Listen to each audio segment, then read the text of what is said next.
Thank you, everyone. Now, we are about to start the next part of the session, which is a talk and then question and answers.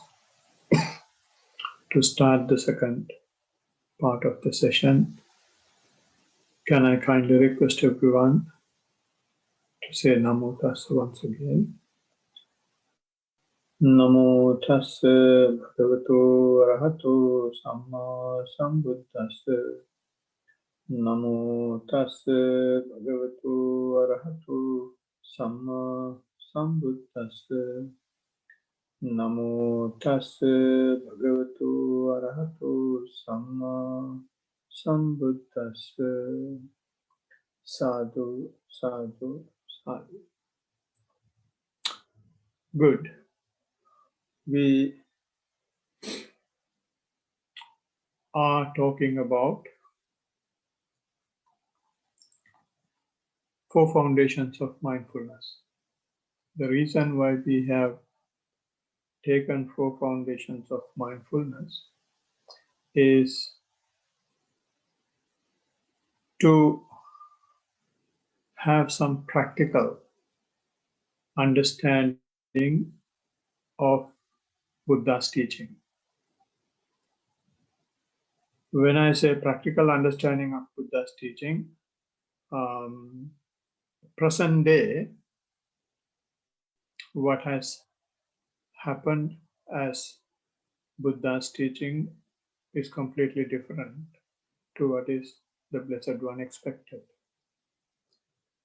What the Blessed One expected was for whoever who is coming to Dhamma, to the practice, to try and attain the ultimate happiness, ultimate bliss.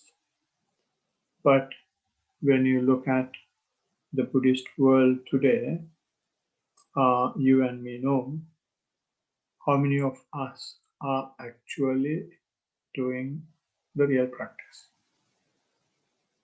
So therefore, we have selected to achieve Buddha's objective, to achieve Buddha's goal, we have selected what he has specifically presented to the world, gifted to the world.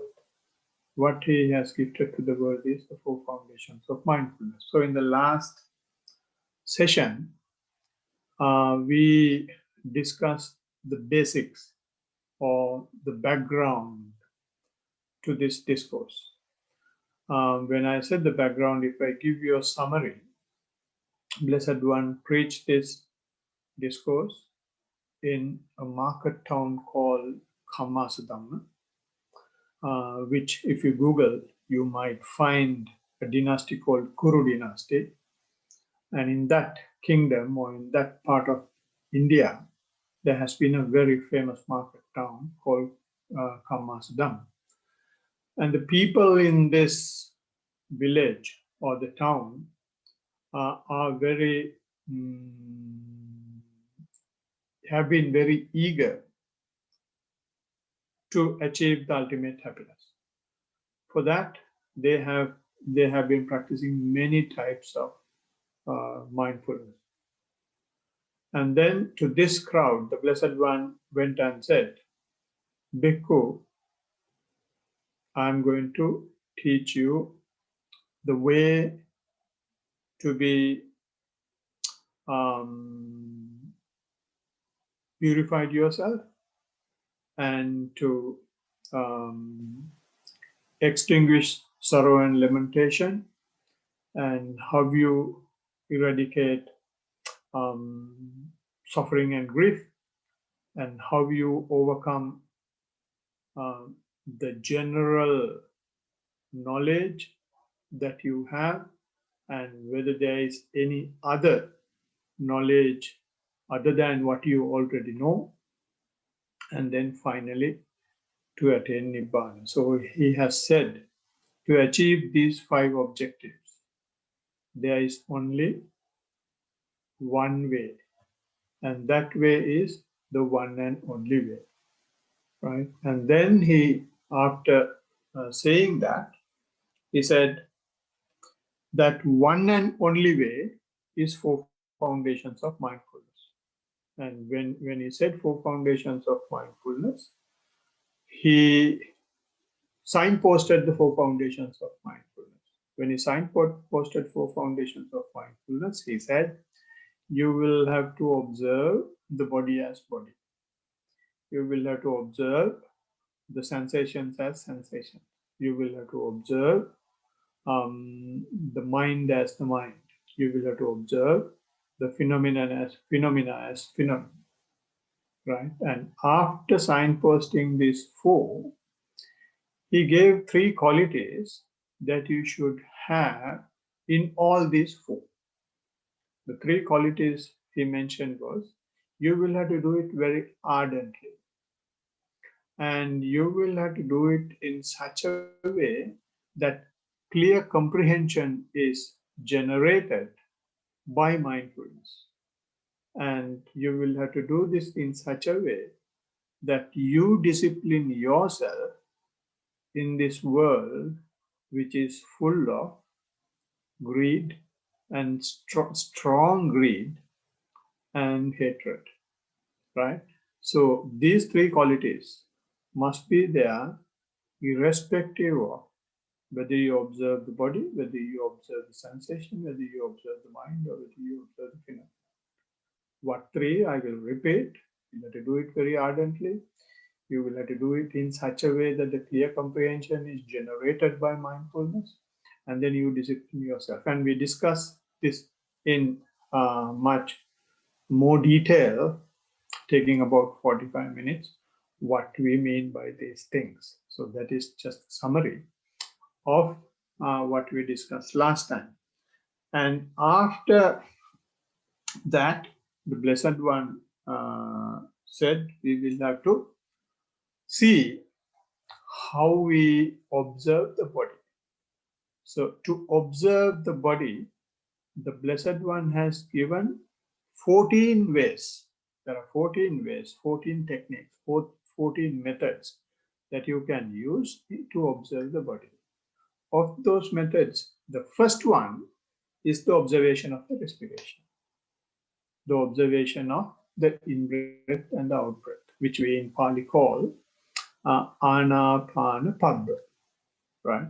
Or respiration, section of respiration. So I will just read that part. And there the Blessed One says, and how monks does a monk dwell observing body in body? Here a monk, having gone to the forest, or to the foot of a tree, or to an empty room or hut, sits down cross-legged, keeps his body upright, and keeping his awareness to the fore. With his awareness, he breathes in. With his awareness, he breathes out. Breathing in a deep breath, he understands properly, I am breathing in a deep breath. Breathing out a deep breath, he understands properly, I am breathing out a deep breath. Breathing in a shallow breath, he understands properly, I am breathing in a shallow breath. Breathing out a shallow breath, he understands properly, I am breathing out a shallow breath. In this way, he disciplines himself, feeling the whole body. I shall breathe in, feeling the whole body. I shall breathe out, feeling the whole body. Thus, he disciplines himself. With this, with the bodily activities calmed, I shall breathe in. Thus, he disciplines himself. With the bodily activities calmed, I shall breathe out. Thus, he disciplines himself. Right? So, in this paragraph, Blessed One has given the framework, how the breathing, or when you focus on your respiration, what happens, right? So the topic I have taken to discuss today is the very same thing that is given there, but I have titled that as the evolution of the breath. That is what the Blessed One is mentioning here. I will pick up three words that the Blessed One is giving. First one, what he says is, um, with his awareness, he breathes in. With his awareness, he breathes out. Right? And then down the line, he says, he understands properly. I'm breathing in a deep breath, breathing in a shallow breath, breathing out a shallow breath or a long breath, whatever. He understands properly. That the first one, with his awareness, is doing that, and then he understands. And then in the next four lines, he is saying, what is happening is disciplining himself. So this is how it evolves. First, you pay your attention. Because of paying attention, you start understanding. When you understand more and more, then you discipline yourself. So we will see how it happens. Right. And before coming on to that evolution that the Blessed One is giving here, I would like to take the first part of that paragraph. In the first part, the Blessed One says, a monk having gone to the forest, to the foot of a tree, or to an empty room, right? And that is the circumstances or the environment that is conducive for this practice. So you should go to a forest or to a foot of a tree, which is very natural environment. And in that natural environment, there are no objects which stimulate your sensual pleasures. So that is why you go to a forest or a foot of a tree. And or if you don't have any such thing, then especially in a country like this, you can't do that. So you go to an empty hut, or you will have your own room, possibly at home, which is not having a lot of sounds, where you don't get disturbed much. So this is why when we do retreats, we go to a separate place and take a big hall, nothing is there, we just sit and practice. So that is the macro requirement. And after giving the macro conditions, the Blessed One is giving micro conditions as well. These are the micro things that you will have to do. This is how you have got to sit. Is giving the optimum way to sit, cross-legged, like in the lotus posture. Right? So although the Blessed One says that you have got to sit in lotus posture, cross-legged, it is not compulsory, right?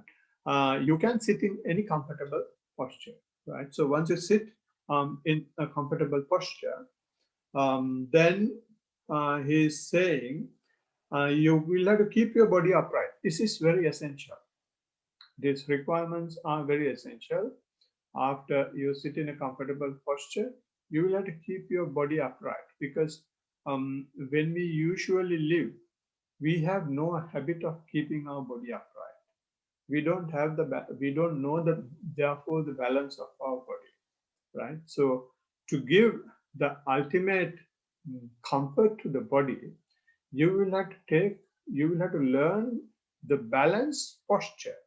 To get the balanced posture, you will have to keep your body upright. This is why he's mentioning you will keep your body upright, and this is why when we sit down and practice, we don't lean onto anything. We keep our spinal as free as possible.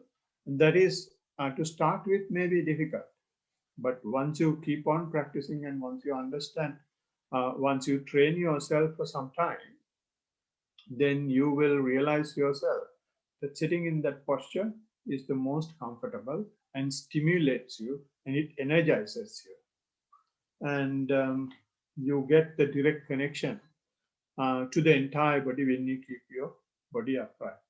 So therefore, keeping the body upright is important. And the next micro condition is the most important thing in the entire sutta. And so far as I am concerned, it is the most important thing that the Blessed One has introduced to the world. So what is that one? He says, keeps his body upright and keeping his awareness to the fore. This is paramount important. The reason for that is, one may argue, in fact, people have asked me, now you are talking about mindfulness so much, you are talking about awareness so much. Are you saying that the great ascetics who have lived even before the Buddha were not mindful? And it's a very good question. If they have not been mindful, they cannot be great ascetics, especially ascetics like Asita, Alara Kalama, Uddakarama Putra. They have been um, they have been practicing some sort of mindfulness, and because of that only they were able to achieve such high states. That is why ascetic Asita was able to say, because he had developed his mind so much, then therefore he was able to say, this little prince is definitely going to become the Lord Buddha, right? And Alar Kalam Uddakarama Putra, they were able to reach very high stages of concentration. Why? Because they had mindfulness, right? But in their mindfulness, there was a flow, there was a drawback. What is the flow that they had in their mindfulness was, their mindfulness was onto the object, onto what you achieve. More you achieve, you get engrossed with it, right? You will be swallowed by your achievement. But what the Blessed One says is, okay, you go to a forest or you go wherever you want and you sit cross-legged and keep your body upright. And then you keep your mindfulness to the fore. Keep mindfulness in the forefront. Keep the mindfulness in the driving seat. Wherever you go, no matter, ensure whether you know where you go, where you reach. Don't let your object or your achievement rule you. That is the meaning of it. So therefore, that is where the teachings that existed at the time when the Buddha was born was different, or is different, to what Buddha preached. To keep the mindfulness to the fore. Because you keep the mindfulness to the fore, this very little tiny plant that you see, that you plant, sorry, tiny seed that you plant will keep growing, keep growing, keep growing. Then that will become 4 foundations of mindfulness. Here we are just taking the attention. That will grow as 4 foundations of mindfulness. That will grow as a mindfulness faculty, a spiritual faculty. That will grow as a mindfulness power, and that will become a factor of enlightenment. That will become right mindfulness, and it will right through take you to the ultimate realization. So how that happens is, why that happens is, because you keep the mindfulness to the fore. Otherwise, halfway through, you will be swallowed by your achievement and your mindfulness will go down the drain and you will be stuck. Right? So therefore, the Blessed One very clearly said, keep the mindfulness to the fore. There are no teachers teaching this today, except Bhante Dhammajiva and whoever who has taught him. I have, and there are few other teachers, of course, few other teachers who are teaching it, who are practicing very well. But this point is not taken so clearly by other people and presented to the world. right? So there are a lot of people practicing mindfulness. There are a lot of people doing Vipassana. They don't take this point. They take the technique in front. But this point is very important, and that is the technique the Blessed One has given. So therefore, this point is very important right through in the practice. Okay, so that is one of the micro conditions that the Blessed One has given. And then after that, after keeping the mindfulness to the fore, that is exactly what we do. When we practice, we sit comfortably, keep our body upright, neck upright, and bring the attention to the body, right? Why you bring the attention to the body, why the Blessed One says keep the mindfulness to the fore and keep it to the body is because whatever you achieve will not be achieved in the sky. Whatever you achieve will not be achieved with your spouse or with your child. It will not be achieved in Sri Lanka or America. It will be achieved in the universe that you live in, which is your body. So this is the reason why the Blessed One is linking these two. Keeping the mindfulness to the fore and keep your body upright. So your focus is the body. Okay, so once you have done that, then he's slowly starting. Slowly, once the macro and micro conditions are given, he's slowly taking planting the seed, right? He says, with his awareness, with this awareness rather, sorry, he breathes in with this awareness, he breathes out, right? So when you keep the mindfulness to the fore, what you do is you do something intentionally. And after doing something intentionally, after now we do certain things intentionally, sit comfortably and keep the body upright, and then we do the body scanning, and then after body scanning, we bring our attention once again to the body. All that is done intentionally. So there is an intention at the very outset. With this awareness, which awareness? The awareness keeping the mindfulness to the fore, or with the awareness to the fore. That's an intention, right? And with that intention, you see the breathing in is happening, breathing out is happening, right? And when I say when this breathing in is happening, breathing out is happening, it is a very, I would say, irresponsible statement.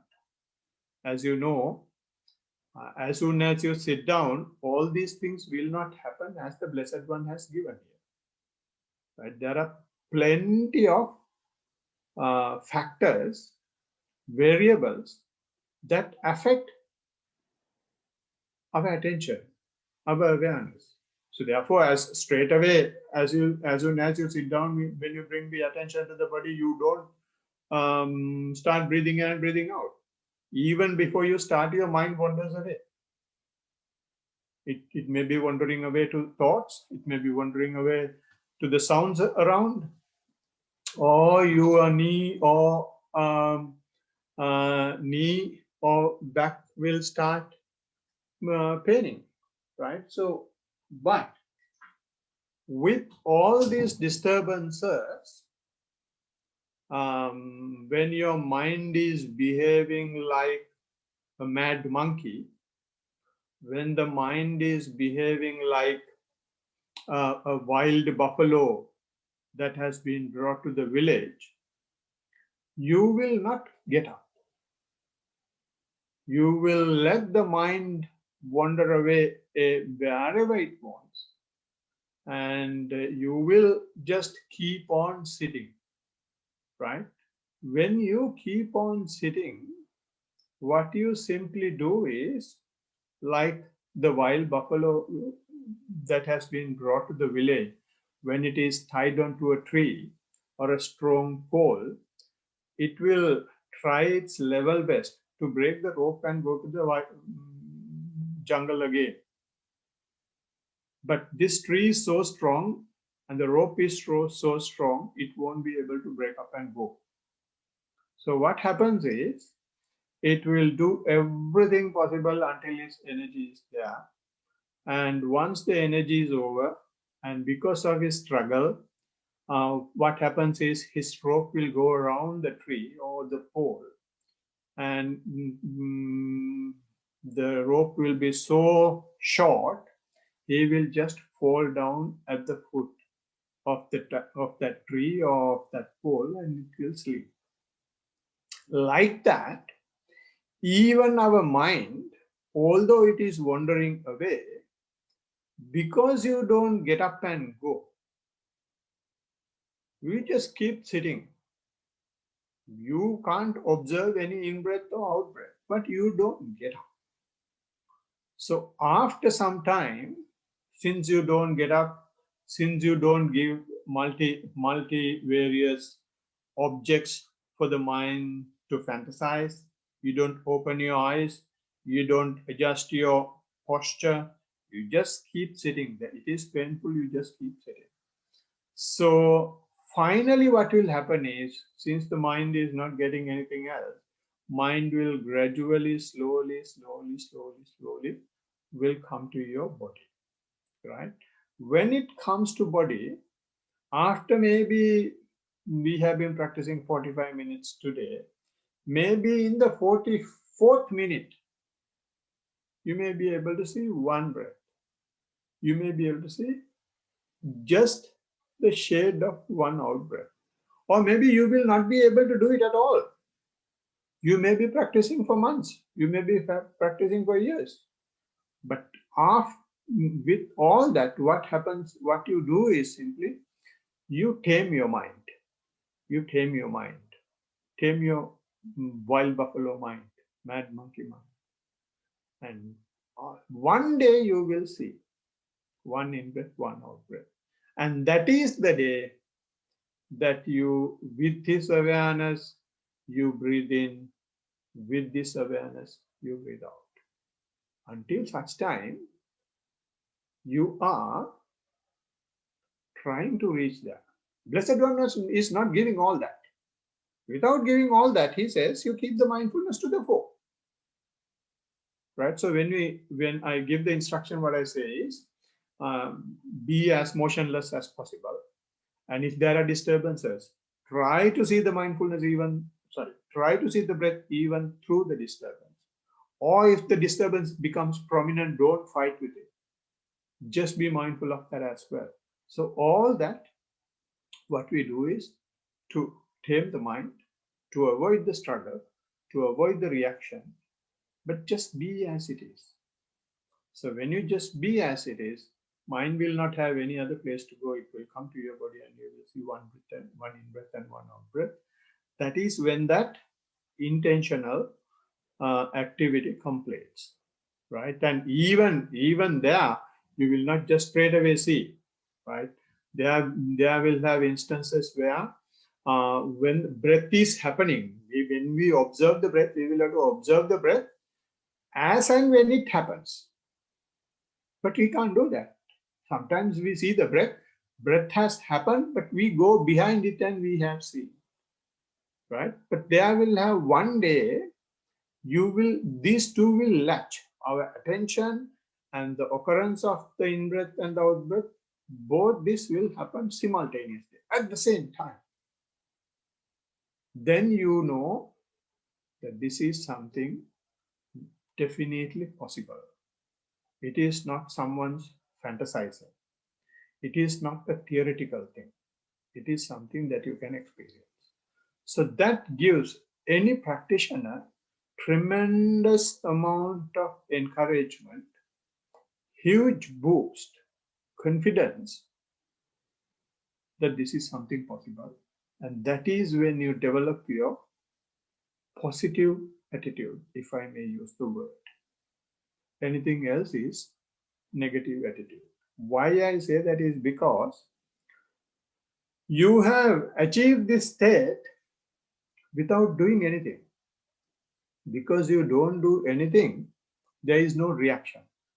If there is a reaction, you go against. But here you have not done any reaction, you are just being very passive and being observed. So the positive attitude starts there, right? So once you have that ability, once you have seen, once you are confident that this is possible, you then keep observing, as I say in the instruction, one after the other, one after the other, one after the other, without a break, constantly, continuously, ardently, and all that. You keep observing. More and more you observe, you start seeing now not one, you start seeing two, you start seeing three, you start seeing four. You be prepared. When the out breath is over, you just keep your attention to the four and see the next one. And this goes as a cycle. When this starts going, when this goes as a cycle, Blessed One has given here two examples. You understand things now. What do you understand? You see the changing shapes, manners, facets, shades of the breath. He has given couple here. The two that he has given here is he understands properly that I am breathing in a deep breath, or in some books it is translated as a long breath. I am breathing out a long breath, right? And then that happens usually at the very beginning. At the very beginning, you may have a long in-breath, long out-breath, or deep in-breath, deep out-breath. Why? Because you have used a lot of energy. Used a lot of energy. For what? To bring this wild monkey, which is going behind the sensual pleasures, back to your body. And that requires a lot of energy, right? And because you have been using intentionally so much of energy, the initial breaths that you see are deep, are long, right? So not only just you observe, after observing, this happens after observing for some time. The initial breaths are longer or deep, both in breath and out breath. And once you're with the in breath and out breath, now you don't have much of a struggle to drag your mind back to the body. You are with the body. So you don't require much energy. And it is sometimes soothing, very soothing. So therefore, since you don't require energy, you don't require much oxygen as well. So therefore, you start observing that this breath that you initially see as long and deep becomes shallower, shallower, shallower, shallower, subtler, subtler, subtler, subtler.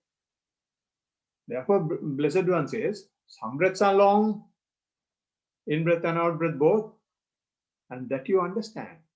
This is not an intentional activity that you do. Of course, there are some monks, I'm very sorry about it. They come and say you will have to do 4 foundations of mindfulness. Here it is not a doing. Because of your intentional doing at the very beginning, now you start understanding what is happening. So therefore, this is not doing, this is your mere knowledge.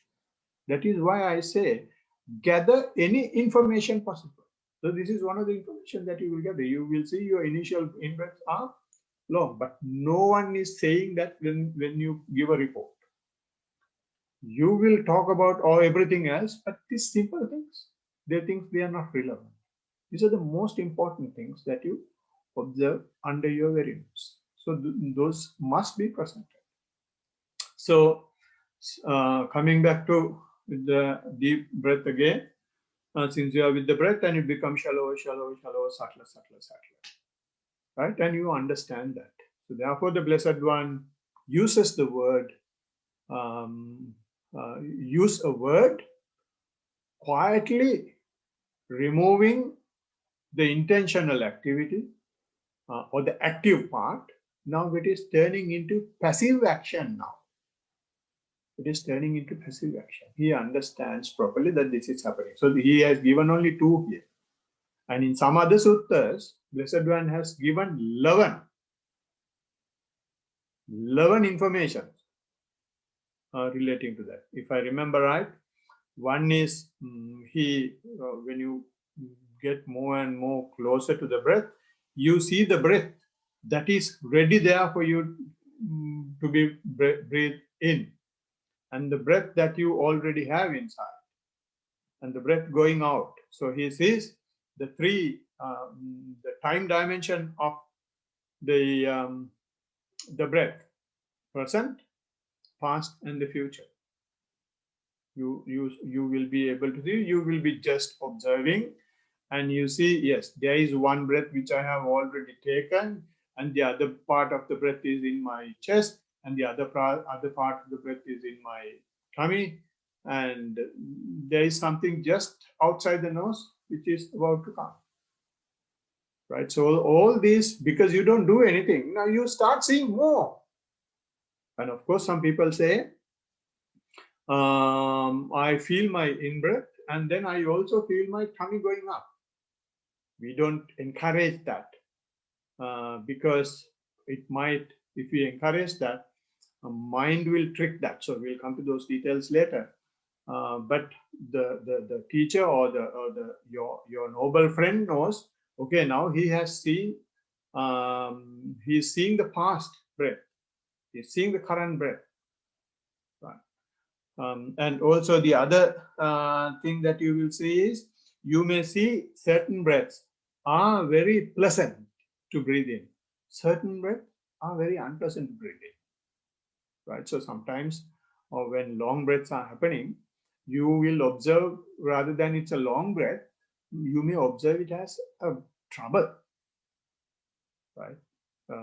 And especially when the breath becomes, some people, when the breath becomes shallower, since they are not used to it, they feel that they are losing oxygen, and they start breathing hard. It becomes so unpleasant for them. Right? So that is again another observation, another understanding that you get. Right? So that's another evolution of the breath. Some are pleasant, some are unpleasant. Right? So I have seen in one of the instances where I've seen in many times, but in one place, breath became shallower for one of the practitioners, and there was a doctor sitting behind. That fellow got up and went and shook the shoulder of the practitioner, and then he came out of that shallow position.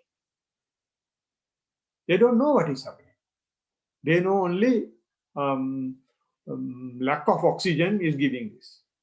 It is, of course, lack of oxygen, but more than lack of oxygen, it is because the mind is not used to it. It may happen to anybody. So you will have to get used to those things. Right? Okay. So that's one facet. And the other one is dure santike, which means the breath that is close to you and breath that is far away. As I said earlier, the breath when you don't do anything, when you simply observe, you can see a flow of breath queuing up to enter your nose. Dure santike, and that also the same thing can be said as ajjatta bahitta, which means breath that is in, breath that is out. Right? And there is one more, I don't remember. So there are 11 facets basically relating to the evolution of the breath and understanding. So the information that you can gather. Right? So initially we started with intention, and then that evolved into natural understandings of different shapes, different manners, different facets of the breath. That's an understanding. Okay, because of your attention, which is kept to the fore. And now the next one, Blessed One is using another beautiful word, and this word, Pali term is sikkati. Right? In some of the books, it is translated as training. Now, when it comes to this stage, there is no training required. or I would say the word training will never go out of Buddha's teaching. Every day we are training. So this the word used to translate Sikkati, the training, is very limited in its scope to explain what is happening here. So therefore, what Panta Dhammajiva says is, it is more become getting disciplined. You become more and more disciplined now, right? We will see how you become more and more disciplined. Now, when you observe your breath, and if I take the facet that Blessed One has given here, you observe the longer breath, and you kept on observing, keeping the mindfulness to the fore, and the breath becomes subtler, subtler, subtler, subtler, shallower, shallower, shallower. You did just one thing, you just kept observing. What do you observe? Breath. Where does your breath go? Into your body. Right? So using the breath, Blessed One, as the master of the three world, takes our mind, which has been wandering all over the galaxy, to our body. So because he takes the mind to the body through the through air in this manner, now you are seeing shallow breath. Shallow breath is happening in your body, and that shallow breath is pumping blood to your blood from the heart, and it goes throughout the whole of your body, and that activates, expands and contracts all the muscles. You start feeling all that. When you start feeling all that, you don't barely, because the breath is so shallow, you barely see in-breath and out-breath as such, but you feel all your body. You feeling the whole body, you now discipline yourself. You are much more calm, much more relaxed, because you are in your body.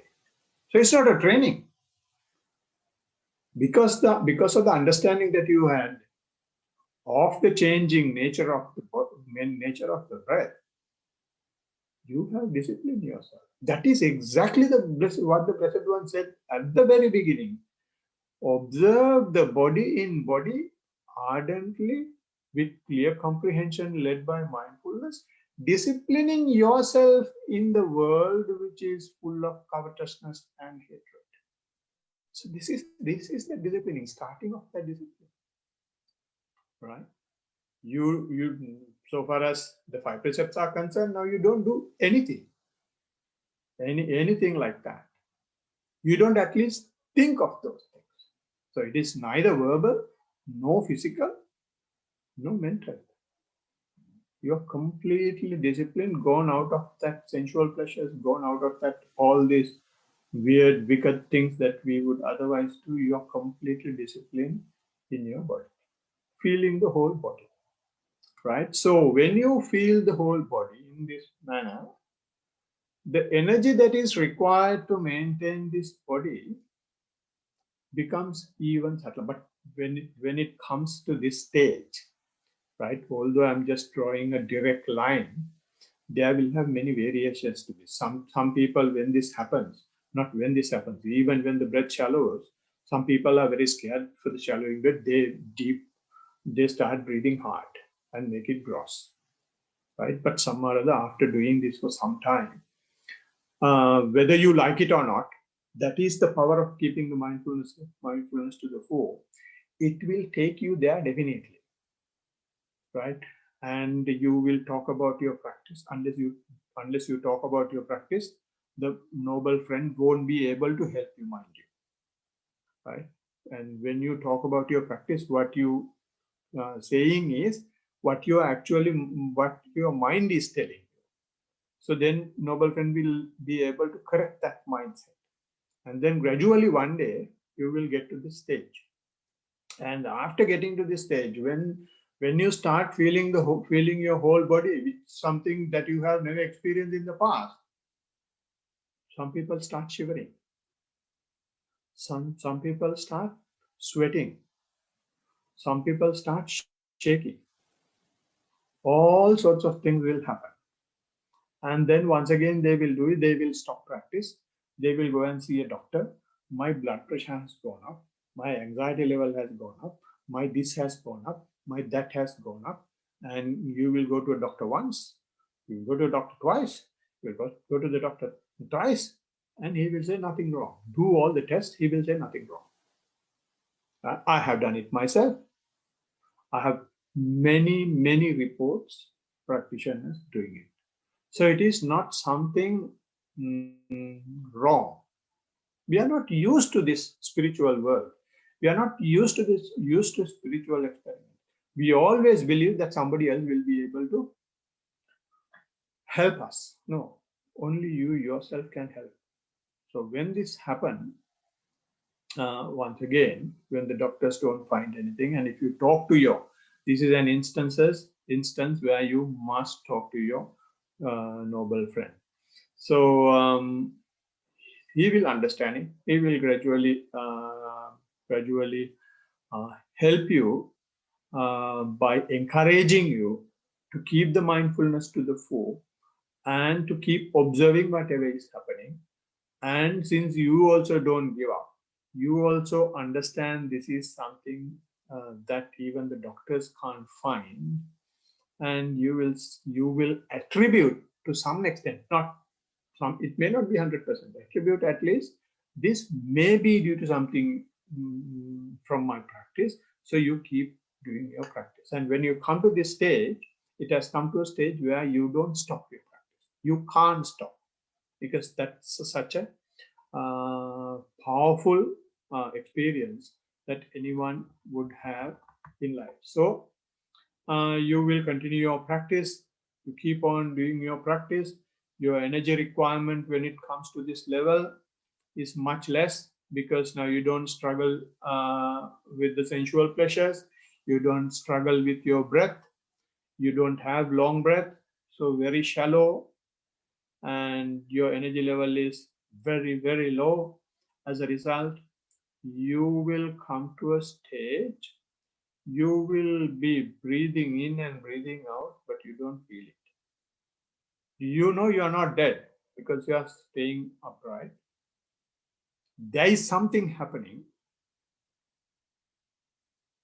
but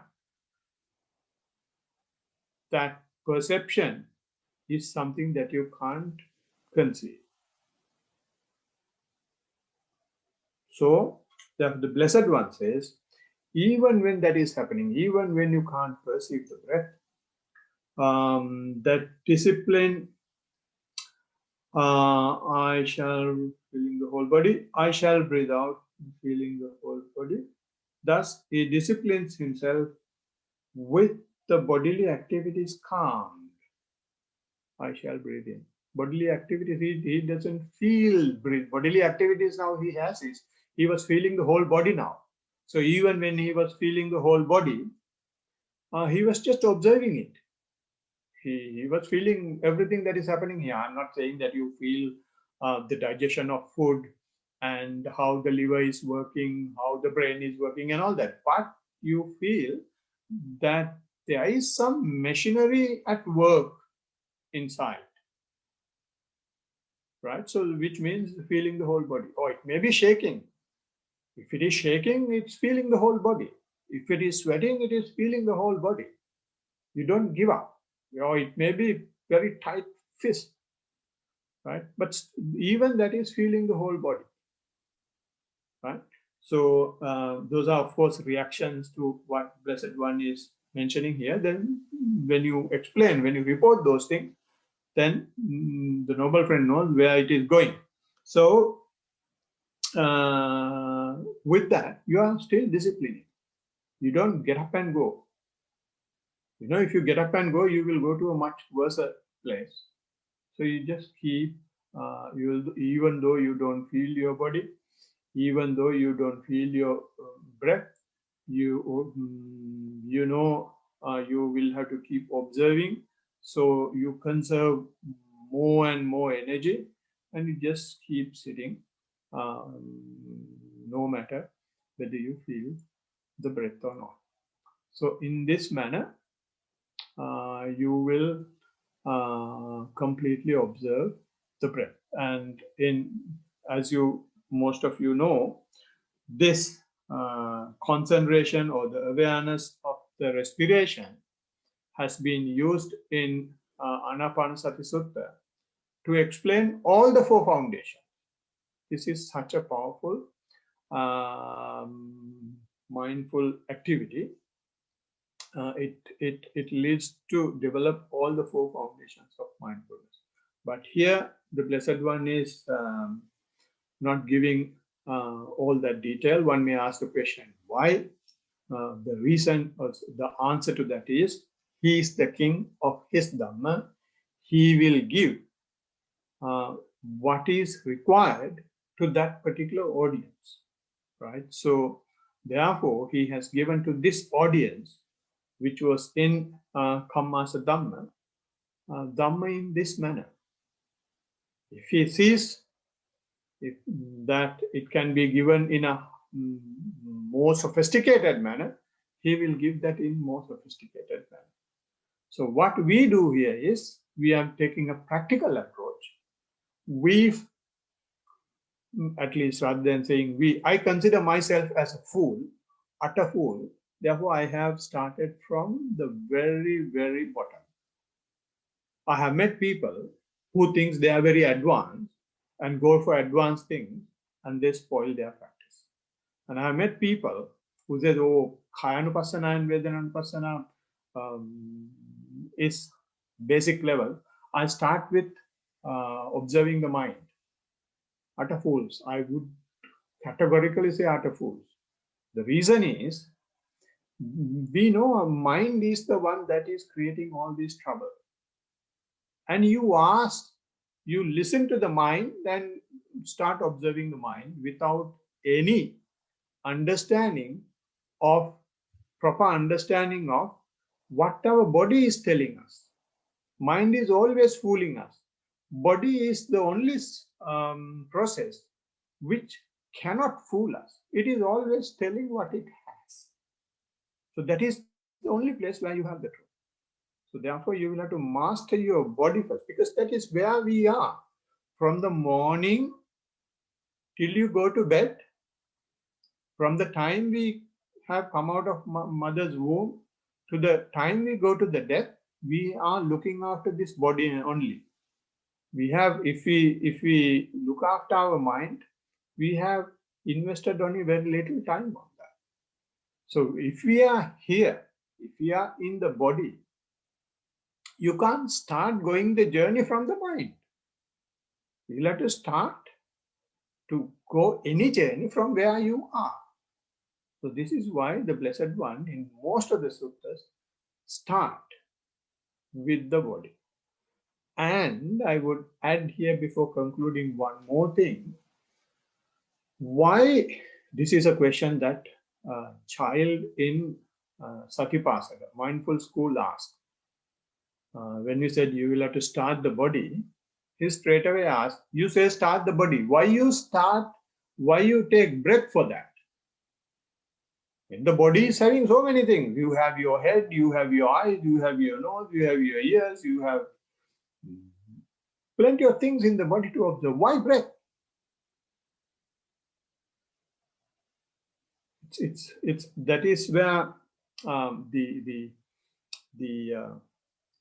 what do you call Blessed One's wisdom, Blessed One's unthinkable knowledge comes into play, right? Breath is something that no one of us is paying attention. It is something which does not give any sense pleasure. It is happening. It is there. Wherever you go, it is there. So we don't look for, there is no sense pleasure. Therefore, we don't care about it. And on the other hand, that is the only one which we are more more craving for as well. Although now we are going after food, we are going after clothes, we are going after children, we are going after our spouses, we are going after investment portfolio, we are going after investment properties now. At the time of death, we don't want any of those things. We ask only one more breath, please, one more breath, please, one more breath, please. So therefore, if there is anything that we crave for, it is this breath. So on one hand, when we are strong and healthy, don't give a damn about it. But when we are weak and feeble, we ask only that. So it's a double-edged sword. Blessed One, only a person with such wisdom is able to take that object. But some people once again may argue, this is not what the Blessed One has taken in the Sanskrit Tripitaka, which is in China. There they have taken posture as the first one. That's again depends on what the Blessed One wants to tell, to whom the Blessed One wants to tell, depending on that particular audience. Right? So here I'm telling why the breath is taken first. And there is one more thing in this. Breath is the only one that defines whether you are living or not. Direct relationship to life is in the breath. So therefore, we don't actually observe our body. We observe our life, which we have never ever observed in the past. We have been observing everything else that is happening outside. Never observed our life. We start living only when we die. The One says, don't do that. Start doing it now. Start doing it now. If you do it now, you will economize. You will manage. You will learn the art of living as well as art of dying.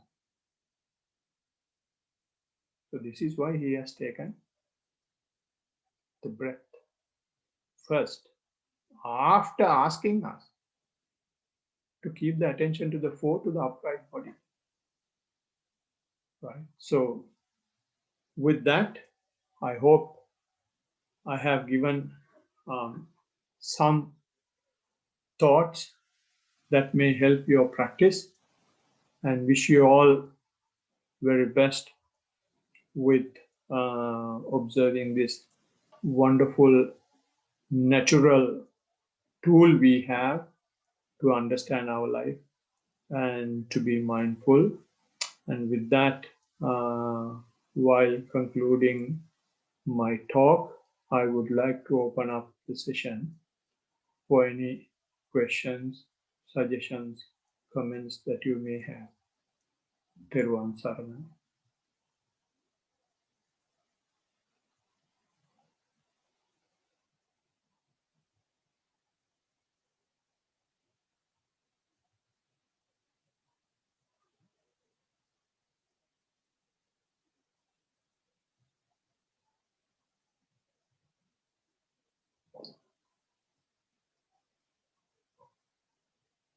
If you want to talk, you can just unmute. And if you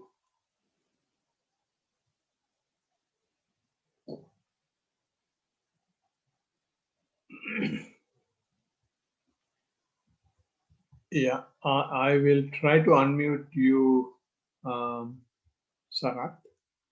Can you just, I'm asking you to unmute now.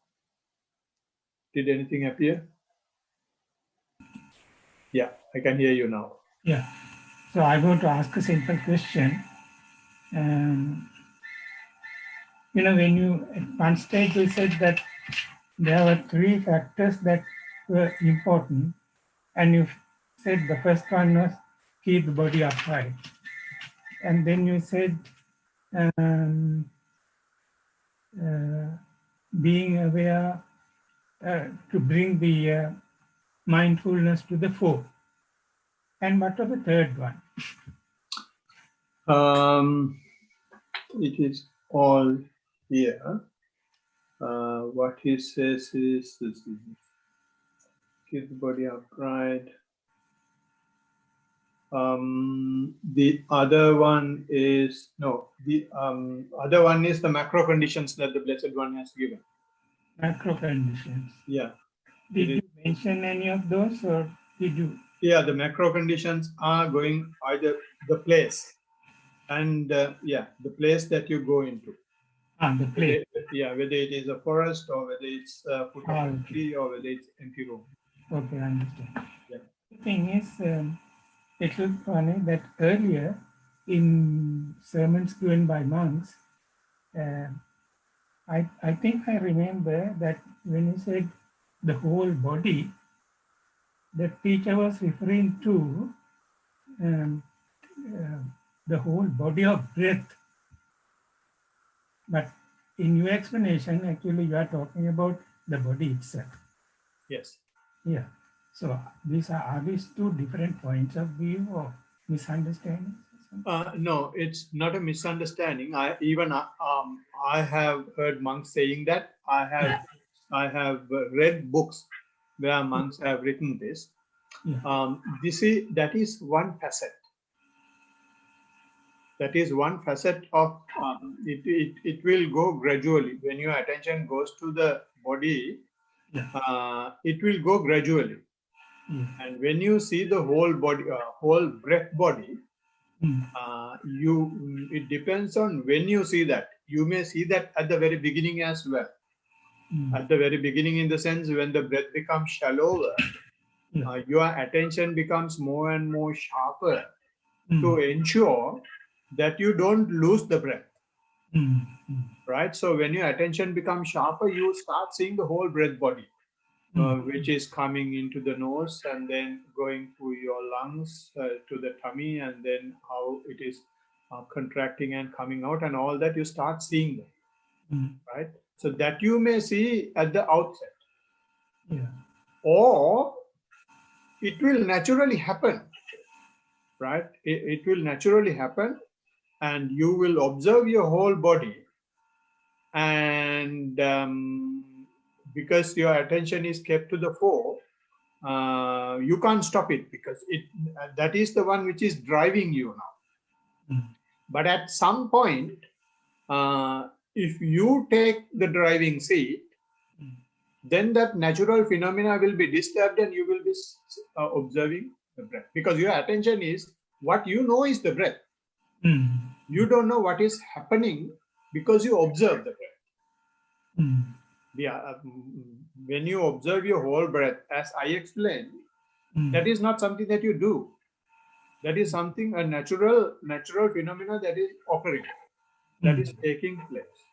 And that would happen, and at some point, your intentions or your thoughts might come, what is happening to me? Or some thought might come. Right? As soon as that comes, mindfulness will go to the back seat.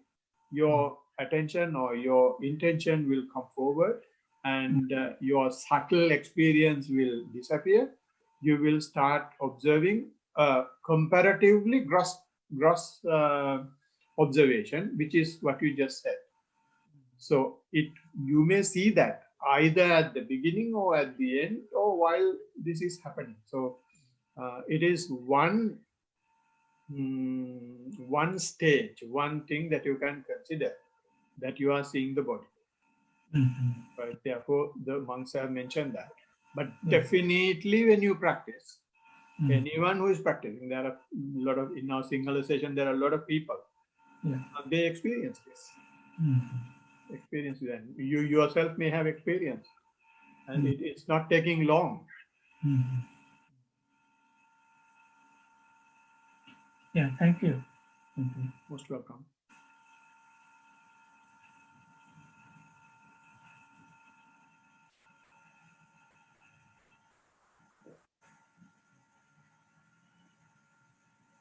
Anybody else? Sumedha? Yes, Sumedha, you can go ahead. Thiruvan Saranai, Amarnath, thank you. Thank you so much for the talk. It was very interesting. I was listening it. I was walking outside, just returned home, so my breath is long. So hope you understand. I was listening to the last part that's related to why the breath was taken, and that question by one of the Satipasana kids. And I really appreciate your explanation. Also, I remembered something probably could be helpful. I was listening to this Anand Sappaya Sutta by Most Venerable Dhammajiva over the last 2-3 weeks. And in that, he explains that this movements or the kampana, these are the reasons for the craving. So I think out of all the things that's happening in the body, this breath is giving us the highest movement, the observable movement. So probably that's one reason. Our mind likes to see these movements. So I think if we start with something still or close to being still, I think it's more difficult than observing something moving. So I think that's probably, I thought that probably is one reason as well. What do you think about that? Yeah, I mean, when something is static, yes, there is nothing to observe.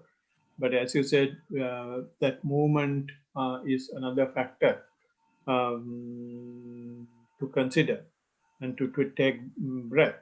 And definitely it can be taken as another reason. And what I want to highlight mainly is when it is coming to the observation of the whole body, the breath is taken as the vehicle to put the mind in. We actually don't observe the breath. Yeah. Through the breath, the Blessed One is putting our mind into the breath. And then ask us to observe it, even if you can't perceive the breath, doesn't matter. You just keep observing. So the breath, Yeah.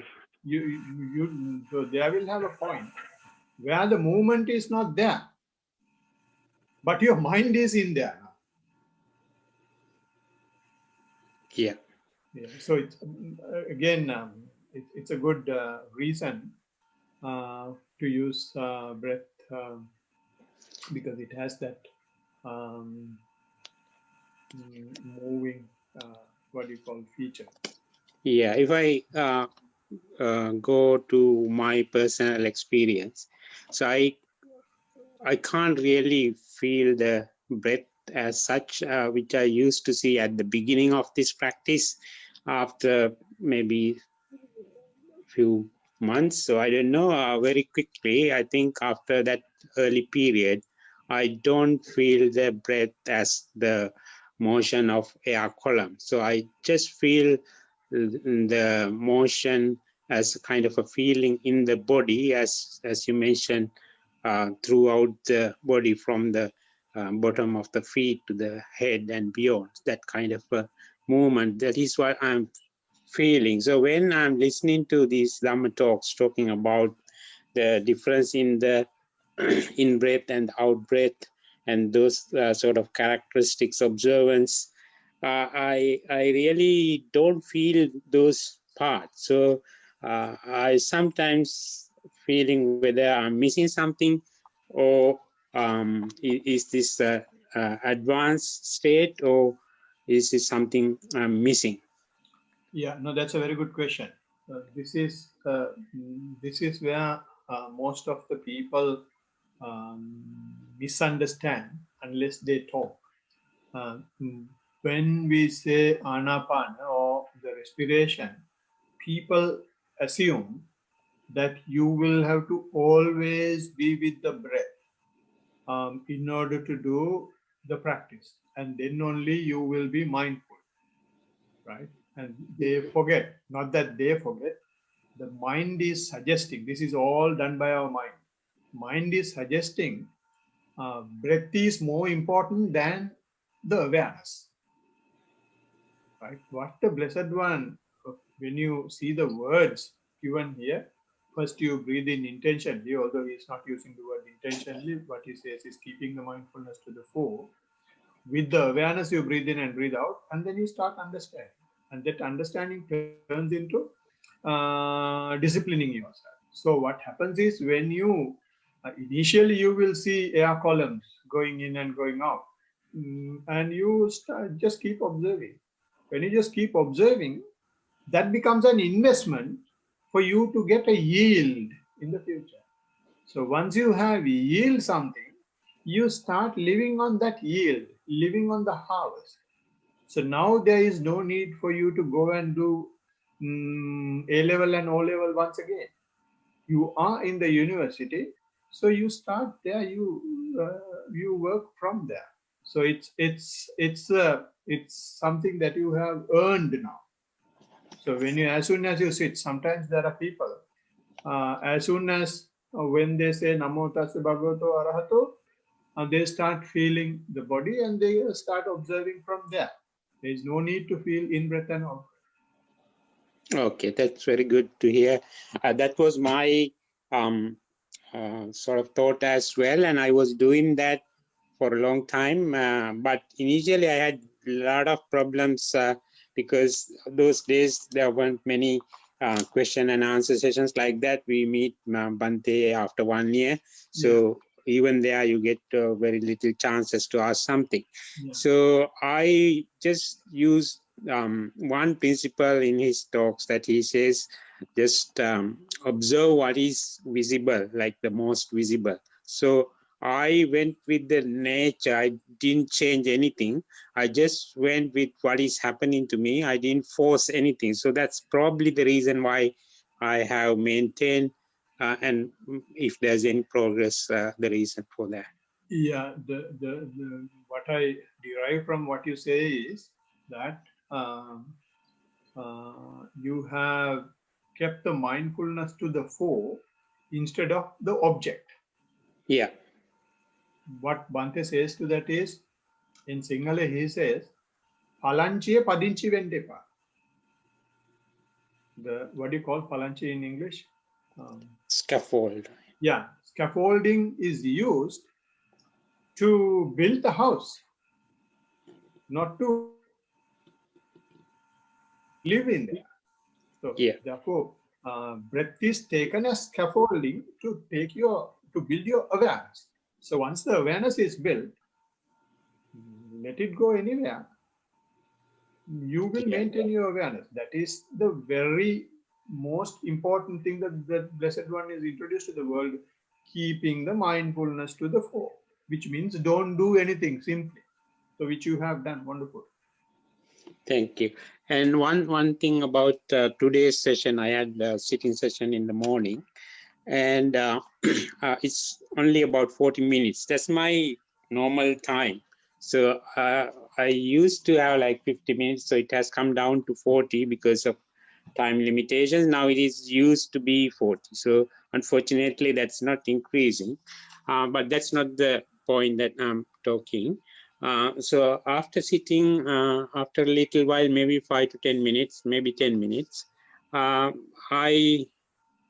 was a period that I didn't know where I was, and I was completely detached from the environment. I didn't hear anything. I didn't know that I was sort of existing.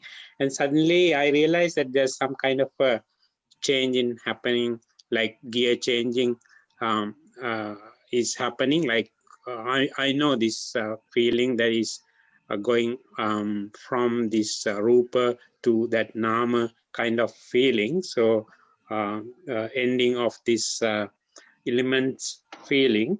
So that kind of change was happening, and these are not so common in a sitting usually, but now twice, today and yesterday, I felt that this is happening more frequently, like within that maybe 20 minutes or so period, it changed like 10 times or something like that. So I wanted to get some idea about what exactly is happening here. Yeah, if you can help, that will be great. Yeah. So you said it happened 2 days now. Yeah. Um, so as you have rightly theorized it, it is going from the matter to the non-matter, or if I may use the word immatter. These type of observations will be there, that you will not feel anything. But Yeah. instead of giving any interpretation on it, we will have to see there will have some point where you will start feeling. Yeah. And when you start feeling something, what do you feel? Whether you feel the body again, or whether you feel the breath, or whether you get excited or afraid, or any other mental disturbances is there, is important. So if I put that question, what do you say?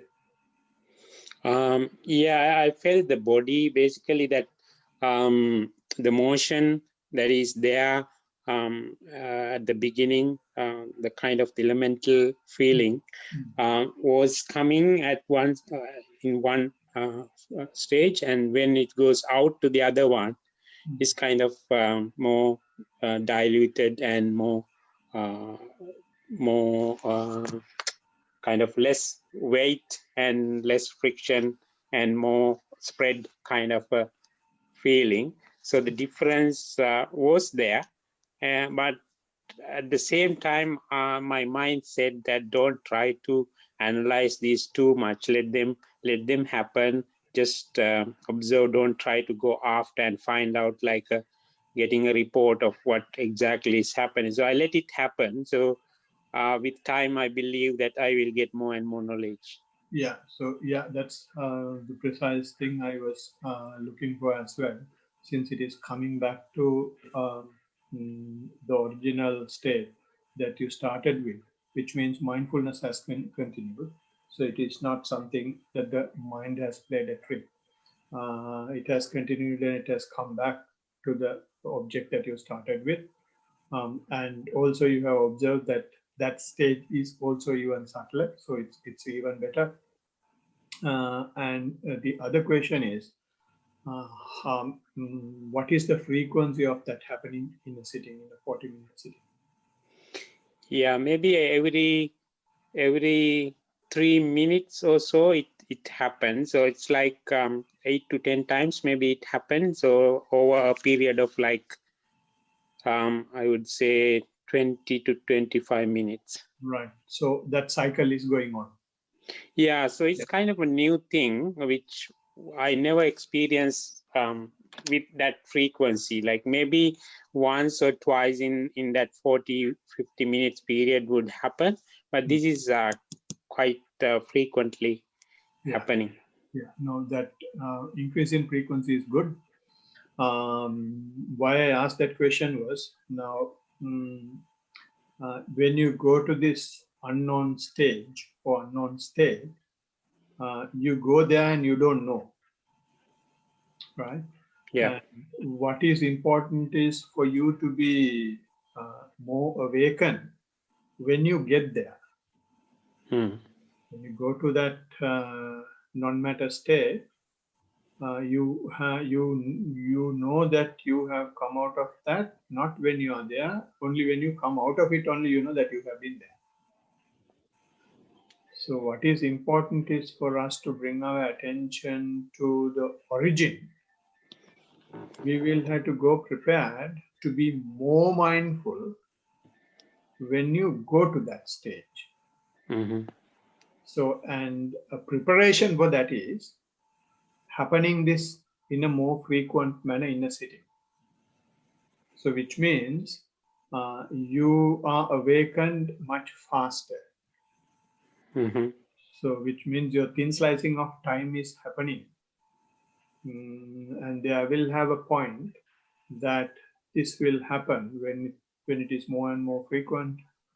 You will start going to this non-matter stage, and as soon as it happens, you will be noticing it. It is Yeah. something possible. Yeah, the first one I think was quite long. That state, the immaterial kind of state, was long, and I didn't know anything.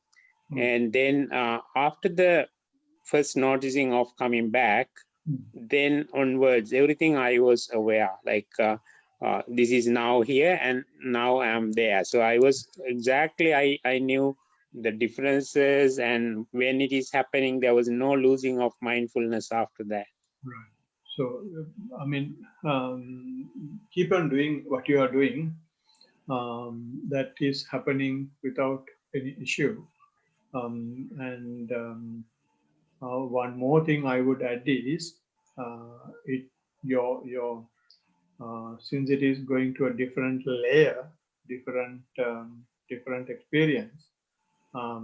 With this experience, get more and more close to your body as well at the same time.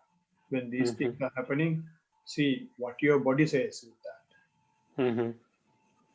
Right? And you are saying, of course, it comes very subtle to the body.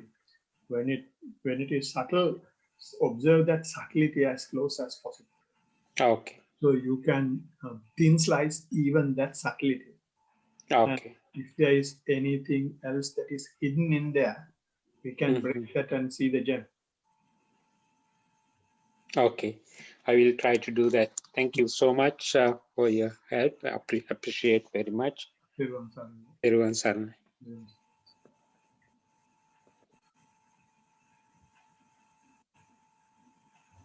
Anybody else?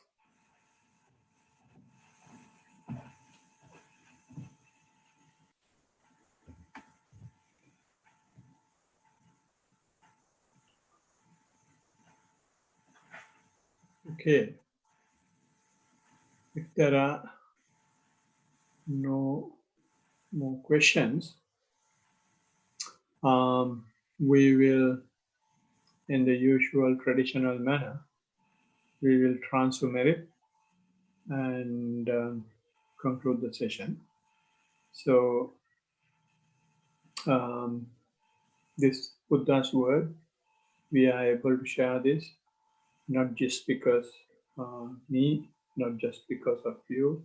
There are a lot of living beings who has helped us to have this noble truth from the Blessed One to our generation.